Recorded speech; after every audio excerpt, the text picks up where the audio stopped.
సీతారామం ఒక సాధారణ చిత్రంగా ఏ అంచనాలు లేకుండా విడుదలైంది అద్భుతం. మంచి కథని ఎంతో సున్నితంగా తెరపై ఆవిష్కరించిన హను రాఘవపుడిపై అందరూ ప్రశంసలు కురిపిస్తున్నారు. అద్భుతమైన కథతో పాటు హను రాఘవపుడి టేకింగ్ ఈ సినిమాను ఎక్కడికో తీసుకెళ్లాయి. ఇక సీత పాత్రలో మురాల్ ఠాకూర్, రామ్ పాత్రలో దుల్కర్ సల్మాన్ ఒదిగిపోయారు. అయితే ఈ చిత్ర కథ నిజంగా జరిగిందా అని కొందరు ప్రేక్షకులు చర్చించుకుంటున్నారు. ఇక ఇప్పుడు ఈ చిత్రానికి వెనుక ఉన్న కథను తెలుసుకుందాం. ఈ చిత్రం 2 టైమ్ లైన్స్ లో నడుస్తుంది. 1960లో 1984 సంవత్సరాలలో నడుస్తుంది. ఈ చిత్రంలో కొన్ని పాత్రలు రామాయణం ఆధారంగా రాసుకున్నారు.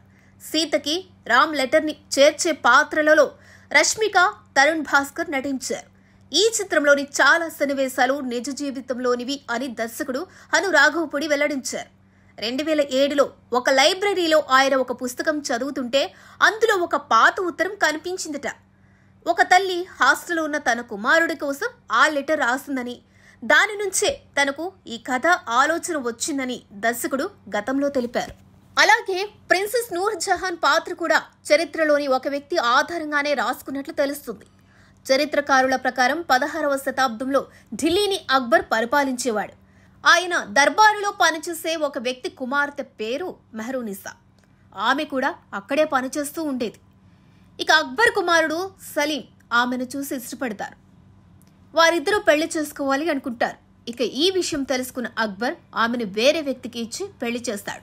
ఇక ఆ తర్వాత అక్బర్ కొడుకు సలీం జహంగీర్ రాజు అవుతాడు.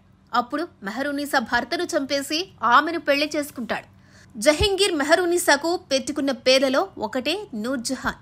ఆ తరువాత జహంగీర్ చెడు వ్యసనాలకు బానిస కావడంతో నూర్ జహాన్ రాజ్యాన్ని పరిపాలిస్తుంది. అప్పుడే తన పేరుతో నాణేలను కూడా ముద్రిస్తోంది. 16 శతాబ్దంలోని ఈమె ఒక శక్తివంతమైన మహిళగా చరిత్రలో నిలిచింది.